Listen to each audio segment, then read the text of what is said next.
¿Quién va a proteger al mundo si no son personas como tú? Amie, how difficult was it as a woman, as a female, to start getting these jobs, these scores, in an industry that was 100% dominated by men?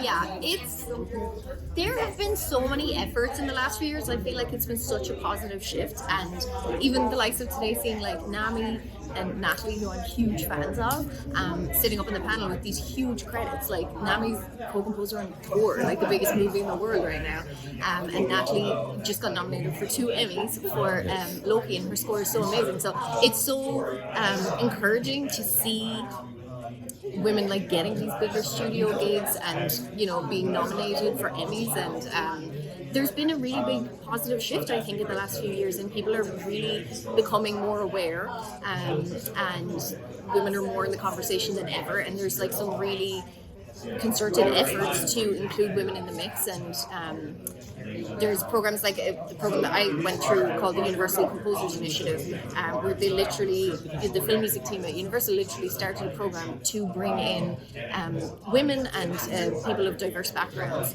to just have a chance to meet a music team that maybe we had that barrier before that we couldn't get through. So programs like that, and you know, the Sundance program has been very key in that as well, and kind of raising awareness of diversity and diverse voices out there. So it's been really positive. I feel like it's definitely heading in a really good direction, and there's obviously still a lot of work to do, as always, with these things, but I feel very positive about it. Right. Thank you. Yeah. So I know you're limited on what you can say about She-Hulk because it's not out yet, and Feige, we'll get on you. But maybe you can tell us about any interesting instruments or anything that you've used, or any interesting vibes. Will that get you in trouble with Feige?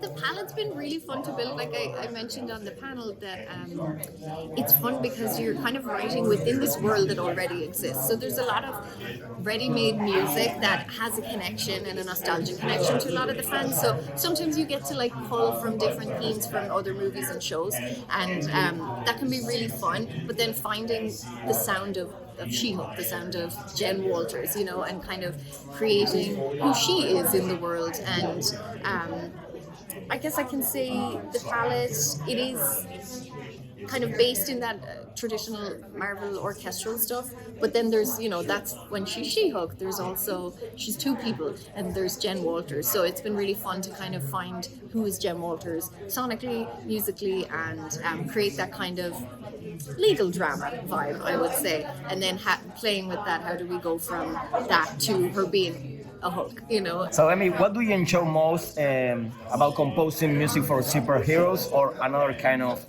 movie or TV show? I love working on She-Hulk because it's, honestly, I think like growing up, I was a huge fan of those big orchestral scores, and I adore the orchestra. It's like my favorite part of the job is when we get to the point where you get to record the orchestra and the whole score just comes to life, and it suddenly it's real music in the world, and there's real musicians playing it, and that's my favorite part of it every time. So to get to do that on 9 episodes now, it's a total dream come true. I love to write that big action adventure music, and just the fun of it is like finding how you can bring the excitement to the audience, that like with because music can be so nostalgic like that, and it can really have an effect on your emotions, and that's what I love, is using the music to get across what the showrunners are trying to tell with the story, and just supporting the story and really evoking those emotions as much as we can. I was in the panel, and you said you still have 2 more episodes left to score. Oh God, yeah. That seems like a very tight turnaround. How does that work?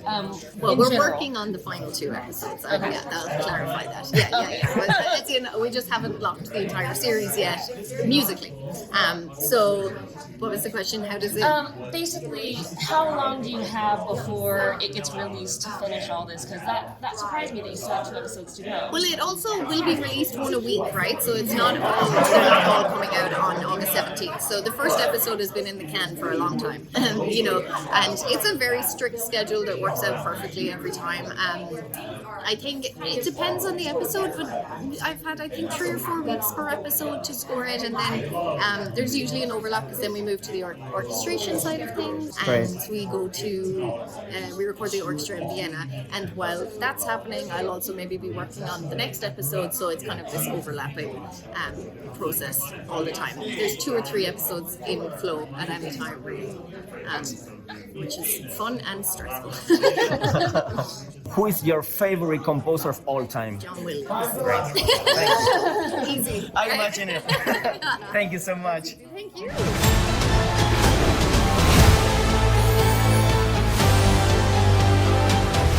Hay algo más deprimente que tener citas a tus 30.